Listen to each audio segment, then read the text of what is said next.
Você está no canal Hidros Meio Ambiente. O meu nome é Ricardo. Seja bem-vindo, seja bem-vinda. Hoje nós vamos falar a respeito de um tema diferente. O tema da consciência animal ou o conceito da senciência animal. E vamos analisar este tema a partir da história de alguém muito especial, alguém cujo nome é Emma. Analisamos neste vídeo o conceito de senciência, que é um conceito que talvez você nunca tenha ouvido falar, que foi descoberto em relação aos animais, a consciência que os animais têm de si mesmos e do ambiente e também na sua interação com os seres humanos. O conceito de senciência diz respeito a que os animais são seres sencientes. Eles têm a capacidade de sofrer ou sentir prazer, sentir felicidade, incluindo seus anseios, seus sonhos, seus pensamentos e suas lembranças. E muito mais. Entretanto, uma das mais significativas implicações do consumo dos animais, ou seja, do uso da carne desses animais como alimento, está relacionado com esse tema da senciência. Num vídeo posterior, nós vamos analisar as implicações ambientais desse conceito da senciência em relação também ao consumo da carne dos animais. Vamos ver ainda neste vídeo uma importante declaração que foi formulada por neurocientistas renomados de várias partes do mundo em relação ao conceito de senciência. Acompanhe comigo e você verá quantas coisas interessantes esses cientistas descobriram, o que é a Declaração de Cambridge e muito mais. Hoje nós vamos analisar uma história diferente, a história de Emma. E vocês vão compreender por que este título, O Choro de Toda a Criação. Logo mais. Esta aqui é a Emma. E você vai entender agora através de um vídeo. Nós vamos explicar por que a Emma está chorando.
Nós hoje vamos falar, através da história de Emma e através de outros exemplos, de uma propriedade que os animais têm que é muito especial, chamada senciência. Os animais possuem senciência. O que é senciência? É a capacidade de sofrer ou sentir prazer ou felicidade e também tristeza, como a Emma sentiu, porque ela pressentiu que estaria próxima do fim, estaria para ser abatida. Mas felizmente a Emma estava enganada. Então ela também, os animais também sentem tristeza, como nós sentimos. Eles também sofrem como nós sofremos. Eles também sentem prazer ou felicidade e também têm anseios, têm sonhos. Eles literalmente sonham como nós humanos sonhamos. Eu tenho uma gatinha aqui em casa e um cachorrinho que eu já vi os dois sonhando.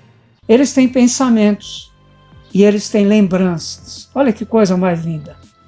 A propriedade de senciência em relação, por exemplo, aos animais vertebrados superiores, que são os mamíferos, as aves, os peixes, os répteis e os anfíbios, dá a eles uma capacidade de sentir dor, medo, alegria, prazer, estresse, memória. Eles têm memórias e até saudades. Animais de produção como bovinos, por exemplo, sentem medo antes da morte. É o caso da Emma, que achava que estava sendo levada para a morte, para o corredor da morte, num abatedouro. E seria esse exatamente o destino dela se não fosse a compaixão humana, como nós vimos na legenda. Emma foi encaminhada para um santuário. Aquilo que vocês viram, aquela fazenda é um santuário animal. Essas sensações negativas de pânico se refletem nos bovinos, por exemplo, quando estão no corredor da morte, nos suínos, em outros animais, e nas galinhas, por exemplo, se refletem em descargas de adrenalina e cortisol, que são hormônios de estresse que nós temos e eles também têm, e ficam na carne. Os animais selvagens, por exemplo, sentem estresse ao serem retirados do seu hábitat natural. Os cães domésticos sentem estresse e saudades do seu dono quando esse viaja. Se você tem um cãozinho, se você tem um gatinho, se você tem um animalzinho doméstico, você sabe o que eu estou falando. E aqui nós vamos analisar um artigo que foi publicado na revista Galileu, cujo título é Pelos Direitos dos Animais. A questão ambiental está estreitamente ligada a um grande problema que é o consumo de animais, o uso da carne de animais como alimento. E você vai ver mais à frente. Fique comigo.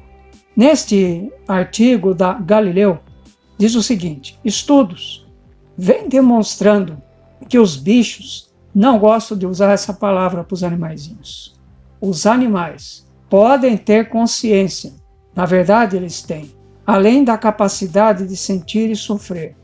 Entenda como essas descobertas vão mudar a forma de você e eu nos relacionarmos, não só com os nossos animais de estimação, mas também com a galinha que nós colocamos no prato. Não é o meu caso, porque eu sou vegetariano há muitos e muitos anos, há mais de 30 anos.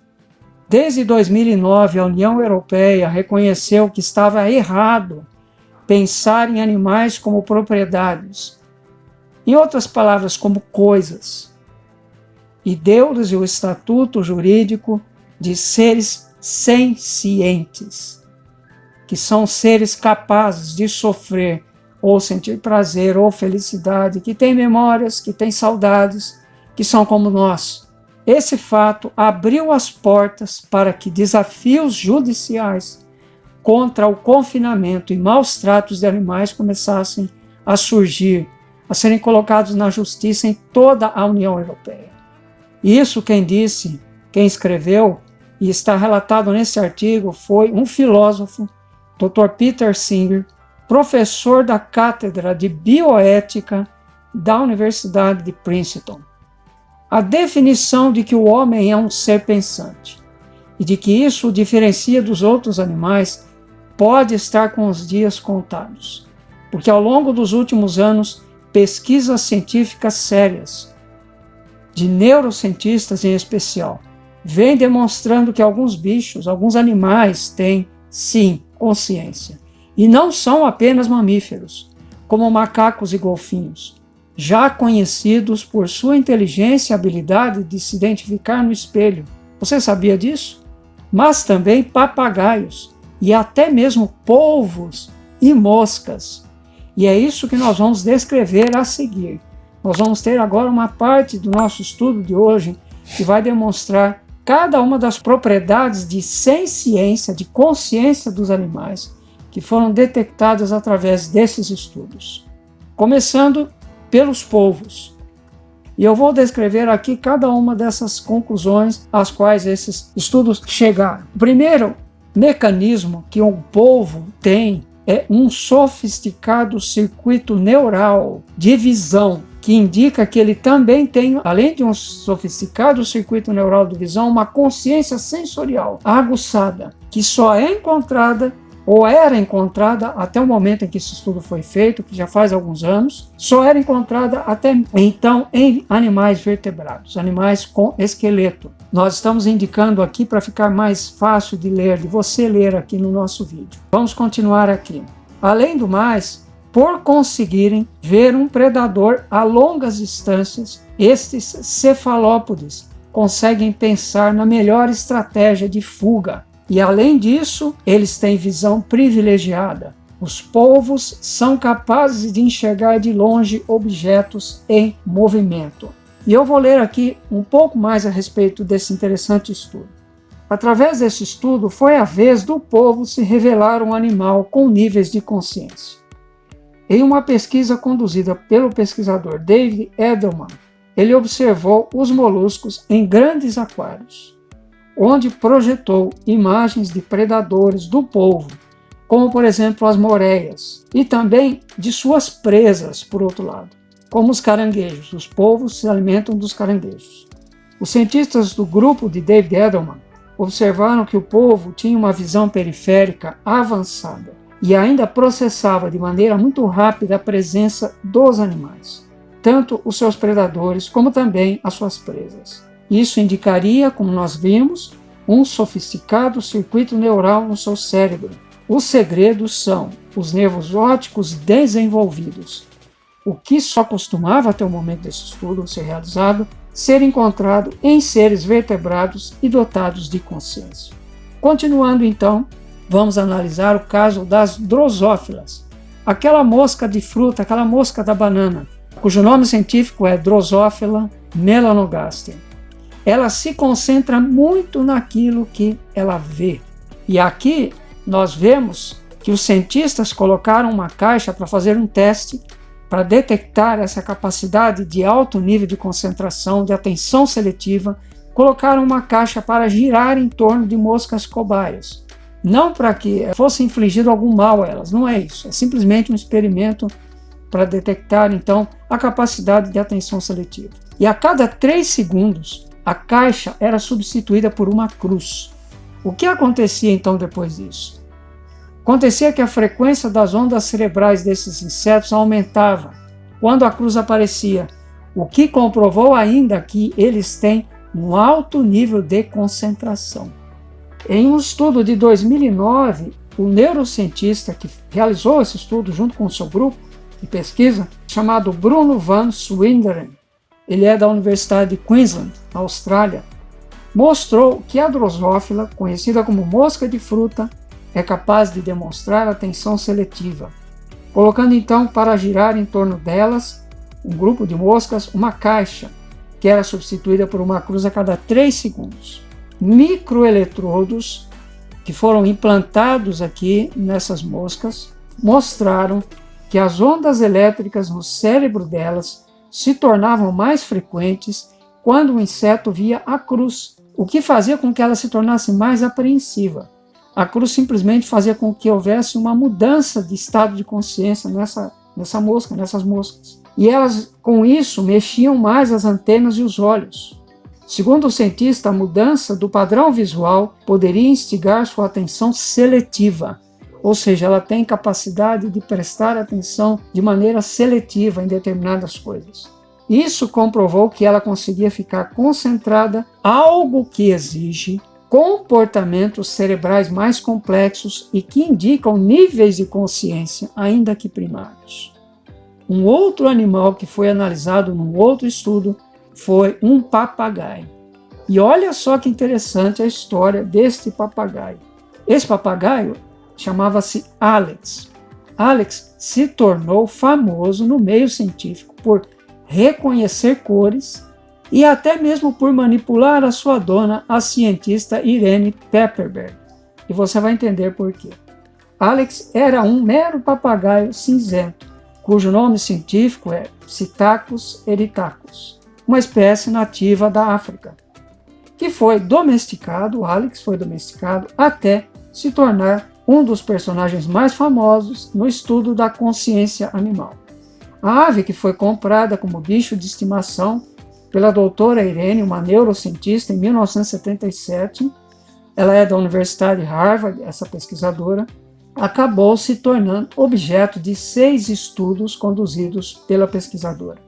Os testes que foram realizados entre 1999 e 2006 avaliaram a capacidade da ave de reconhecer cores, a ideia de maior e menor entre objetos maiores e menores, e também de falar mais de 100 palavras. As tarefas resolvidas por Alex, diz a pesquisadora, sugeriram aos meus colegas do seu grupo que ele tinha algum nível de consciência, apesar do intuito inicial das pesquisas não ter sido esse. Eles descobriram incidentalmente, então, que ele tinha algum nível de consciência. Os estudos da doutora Irene com seu grupo ajudaram a basear a chamada famosa Declaração de Cambridge, que nós vamos também falar a respeito dela mais à frente. Olha só que coisa interessante. Em uma das experiências, a cientista apresentou ao seu mascote a foto de uma banana e de uma cereja. Ele ensinou o nome dessas frutas, no inglês, é claro. Depois ela mostrou para Alex a imagem de uma maçã, uma outra fruta, e pediu que dissesse o que era. A ave surgiu com a palavra banary, ou banary, juntando fragmentos de duas palavras. Banana, no inglês, banana, que é branca por dentro, e cherry, que é cereja, no inglês, que por sua vez é vermelha por fora. Ou seja, o papagaio Alex criou uma palavra, um neologismo, como nós falamos no português. Isso mostrou que ele havia sido capaz de relacionar as duas frutas, de reconhecer características dessas duas frutas na maçã, porque ele reconheceu características da banana, que é branca por dentro, e reconheceu características da cereja, que é vermelha por fora, assim como a maçã. O neologismo, então, mostrou que ele havia sido capaz de relacionar as duas frutas e reconhecer as características delas na maçã e criar uma palavra nova. E ainda, olha só que interessante, ainda mais interessante, ele chegava a manipular a doutora Irene para que fizesse perguntas em que ele pudesse demonstrar as suas habilidades. Olha que exibido esse papagaio. Alex, que morreu em 2007, portanto um ano depois do final das pesquisas, foi um dos primeiros animais não mamíferos a ter a sua consciência estudada. O outro caso, então, é de um golfinho. Os golfinhos, eles manifestaram 3 características interessantes. Primeiro, autoconsciência. Nós já sabemos que os golfinhos são animais dos mais inteligentes no reino animal, na natureza. A autoconsciência faz com que os golfinhos consigam se reconhecer, assim como os macacos. Quando eles olham no espelho, eles se reconhecem a si mesmos. Isso é uma propriedade que demonstra, acima da autoconsciência, é uma propriedade da senciência desses animais. Além disso, nós vemos aqui que eles também podem se comunicar com símbolos e até mesmo refletir sobre as suas próprias experiências, como se fossem seres humanos. E por fim, os estudos mostraram que esses mamíferos marinhos, ao verem seus reflexos no espelho, são capazes de autorreconhecimento. Ou seja, autorreconhecimento ligado à autoconsciência, que por sua vez demonstra a sua senciência. Um outro animal, que é o último que nós vamos analisar, são as galinhas. E nós costumávamos, talvez, até certo momento, até este estudo, quem sabe, considerar as galinhas como criaturas extremamente tolas, extremamente burras. E este estudo demonstrou exatamente o contrário. Primeira das propriedades das galinhas, que elas são capazes de demonstrar empatia solidária. Ou seja, as galinhas se colocam no lugar das suas companheiras. Depois, elas não apenas sentem a dor do outro, da sua companheira, mas também têm consciência do próprio sofrimento, quando são vítimas de maus tratos. Assim como de suas companheiras também, quando são vítimas de maus tratos. E ainda, elas têm compaixão por seus pares, sendo capazes de se colocar no lugar deles, no lugar das suas companheiras. E eu vou ler aqui um texto bastante interessante que fala mais a respeito desse estudo e de coisas interessantes a respeito das galinhas. Tem um título aqui nesse artigo que diz assim: Big Brother no galinheiro. Lembrando daquele livro famoso, né, que fala a respeito do Grande Irmão, 1984, de George Orwell, e também do programa de televisão. Diz assim: o escritor Jonathan Safran Foer, um dos mais aclamados nomes da nova literatura americana, resolveu empreender uma investigação sobre a indústria alimentícia que envolvia a criação de animais nos Estados Unidos da América. Decidido a virar vegetariano e movido por uma curiosidade pessoal, queria saber como a carne era produzida. Por 3 anos, revirou documentos, vasculhou pesquisas e estatísticas e saiu a campo para visitar ou, em certos casos, até mesmo invadir fazendas e granjas. Na Carolina do Norte, nos Estados Unidos, assistiu a filmes feitos por investigadores disfarçados em uma criação de porcos, mostrando trabalhadores administrando surras diárias nos animais, dando pauladas com chaves inglesas em porcas prenhes ou tirando a pele dos animais ainda vivos por pura crueldade. As cenas de maus tratos são apenas parte do que acontece com os bichos nos corredores das indústrias. E daí nós entendemos, por exemplo, a dor e o medo e o choro e as lágrimas da Emma. Galinhas empoleiradas, umas sobre as outras, fazendo com que seus dejetos caiam nas que estão abaixo delas, e também vacas que têm o crânio partido de forma violenta por concussão, com um martelo poderoso, e também de forma amadora, violenta e amadora, e que continuam a caminhar. São alguns dos exemplos. Esse tipo de atrocidade costuma ser denunciado de maneira quase sempre clandestina por ativistas e entidades de defesa dos bichos. Problemas alimentares, isso aqui é a fala de Safran Foer, podem ser rastreados por médicos e agências governamentais cuja tarefa é cuidar dos seres humanos. Mas como é que nós descobrimos o sofrimento de animais em criações industriais que necessariamente não deixam rastros?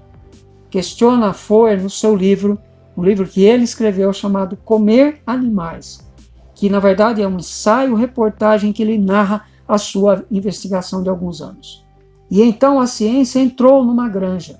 Um grupo de pesquisadores da Universidade de Michigan, nos Estados Unidos, esteve à frente de um experimento em que analisaram 3 diferentes modelos de produtoras de ovos, galinhas. Primeiro, galinhas sem gaiolas. Segundo, galinhas em gaiolas maiores. E terceiro, galinhas livres, fora das gaiolas. Cerca de 300 câmeras foram instaladas em 3 granjas, uma para cada modelo. Por isso, então, Big Brother no galinheiro. O estudo, que foi financiado por uma cooperativa de produtores de ovos, consistiu em analisar as fitas com as imagens e os vídeos com as imagens e identificar o comportamento dos animais, principalmente no que se refere ao estresse. No prédio de ciências animais da universidade, times de estudantes se dividiram em turnos para assistir horas de gravação e anotar quantas vezes as aves, em seus 3 grupos, abriam as asas ou bicavam os seus companheiros. Essas atitudes são sinais de estresse animal dessas galinhas. Segundo Janice Swanson, uma das pesquisadoras que lideraram a investigação, esses indícios mostram rompantes de estresse por parte desses animais. O experimento, que na época em que isso foi relatado já tinha 1 ano, não havia ainda sido concluído, cita alguns resultados preliminares, como o fato de que as galinhas livres perderam muito menos penas no decorrer do tempo, porque perder penas é um típico sinal demonstrativo de estresse dessas galinhas. E é isso então que nós vimos aqui em relação aos direitos dos animais, apenas para alguns animais que demonstraram através desses estudos sérios, estudos profundos, a capacidade de ciência. E o que de mais surpreendente veio à tona nesses estudos é que a consciência pode ser muito mais amplamente compartilhada entre todos os filhos da natureza do que a maioria de nós poderíamos pensar. Palavras estas, não minhas, mas do Dr. Christoph Koch, um neurocientista do Instituto Allen for Brain Science, para a ciência do cérebro, um centro de pesquisas médicas sem fins lucrativos baseado na cidade de Seattle, nos Estados Unidos. E ainda, constatações como essa esquentam, aceleram, colocam mais lenha na fogueira dos debates, das discussões que há séculos dividem cientistas, filósofos e especialistas em direitos. A pergunta é a seguinte: até que ponto nós, seres humanos, somos superiores ou seríamos superiores aos outros animais. Dizer que eles compartilham conosco a capacidade de perceber a si mesmos, que é uma das manifestações de senciência. Nós vimos com os golfinhos e também citei os macacos. E também o seu entorno, o seu ambiente, o meio ambiente. E também capacidade de sentir, que eles compartilham conosco, capacidade de sofrer, pode alterar o modo como nós os tratamos e deveria realmente alterar. E na verdade isso aqui é o óbvio. E isso é algo que começa a acontecer, que começou a acontecer há alguns anos atrás, e especialmente a partir desses estudos que eu descrevi. Da maneira como os gados de corte vivem, como a ema, se tornaria um gado de corte, engordando as estatísticas de abate, dizer da maneira como os gados de corte vivem e morrem nas fazendas de criação, a substituição de cobaias animais em testes de cosméticos, isso tudo poderia nos levar a mudar para sempre a forma com a qual nós nos relacionamos com os animais. E aqui nós vamos analisar a Declaração de Cambridge. Ela enfatiza a ideia de senciência. Eu sei que eu sou. Como disse um filósofo, penso, logo existo. Os animais pensam, os animais têm pensamentos. Não são máquinas, não são coisas, não são máquinas produtivas, máquinas biológicas para nos fornecer produtos ou eles mesmos serem nossos produtos, comendo a carne desses animais. Eles não são, eles sabem quem eles são. Eu vou contar aqui uma parte da história de como surgiu a Declaração de Cambridge. Talvez você nunca tenha ouvido falar, mas é uma declaração famosa entre aqueles que estudam os temas relacionados com o direito dos animais. Em julho de 2012, cientistas de entidades renomadíssimas no mundo, como o MIT, Instituto de Tecnologia de Massachusetts, em Boston, nos Estados Unidos, da Universidade de Harvard, da Universidade de Princeton e do Instituto Max Planck, na Alemanha, um instituto renomado, um dos principais centros de pesquisa da Europa, estiveram reunidos em uma conferência sobre consciência animal na Universidade de Cambridge, na Inglaterra. Por isso, então, a declaração passou a ser chamada de Declaração de Cambridge. Ao final do encontro, assinaram uma declaração clamando que já existem evidências suficientes para dizer que alguns mamíferos, aves e até mesmo moluscos, como nós vimos a respeito do polvo, que é um molusco, o cefalópode, também possuem as faculdades neurológicas que geram consciência, então recebendo o nome de Declaração de Cambridge. Os cientistas se basearam em estudos conduzidos ao longo de aproximadamente uma década, que era a última década então, e alguns estavam ainda em andamento. O que havia de comum entre eles foi a descoberta de que a consciência não é processada em regiões exclusivas ao cérebro humano. E aqui nós vamos detalhar um pouco mais isso, para que você entenda que foi uma pesquisa profunda e muito instigante e interessante. Acreditava-se que a consciência era gerada em áreas como o neocórtex, uma região desenvolvida do cérebro humano, e também no córtex, no neocórtex e no córtex. Apesar de estar presente no cérebro de todos os vertebrados e também nos humanos, o córtex possui um volume maior de neurônios e está ligado a funções complexas como atenção, como memória e como percepção. Propriedades estas que nós vimos naqueles animais que analisamos. Por isso, supunha-se que a consciência poderia ser gerada justamente ali, mas somente em humanos. O que se descobriu através desses estudos de neurocientistas renomados, por exemplo, além de Koch, também Philip Lowe, da Universidade de Stanford e do MIT, e David Edelman, da Universidade of Southern California, mostraram que a consciência seria gerada em um processo em rede, envolvendo não apenas uma parte do cérebro, mas várias partes do cérebro, que também estão presentes nos animais. As revelações levaram à tese de que os animais também poderiam ser seres conscientes, seres sencientes. o que pesquisadores vêm provando até mesmo com seus animais de estimação, como no caso da neurocientista Irene Pepperberg, da Universidade de Harvard, com seu papagaio Alex, que nós descrevemos em slides anteriores.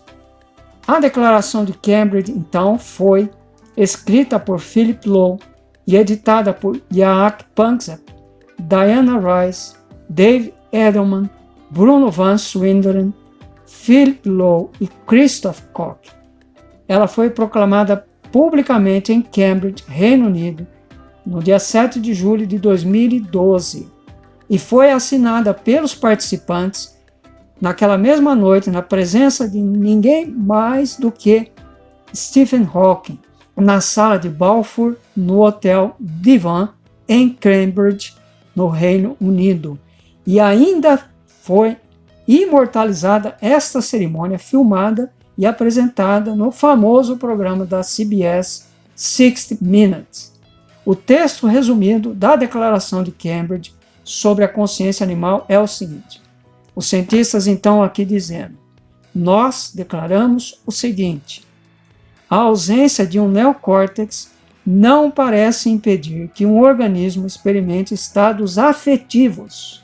Evidências convergentes indicam que animais não humanos têm os substratos neuroanatômicos, neuroquímicos e neurofisiológicos de estados de consciência, juntamente com a capacidade de exibir comportamentos intencionais. Vocês viram a Emma interagindo com as suas companheiras, suas novas companheiras, suas novas amiguinhas, não viram? Comportamentos intencionais. Consequentemente, continua aqui o texto, o peso das evidências indica que os humanos não são os únicos a possuir os substratos neurológicos que geram a consciência. Animais não humanos, incluindo todos os mamíferos e as aves, como nós vimos no papagaio, e muitas outras criaturas, incluindo polvos, incluindo as moscas drosófilas, também possuem estes substratos neurológicos, assim como nós humanos temos. Eu agradeço a sua participação nesse vídeo, agradeço você nos acompanhar. Peço que você se inscreva no canal, que você curta, que você compartilhe, que você divulgue para seus alunos se você é um professor, que você divulgue para os seus colegas se você é um profissional. E eu então agradeço mais uma vez a sua participação e convido para os próximos vídeos. Até lá!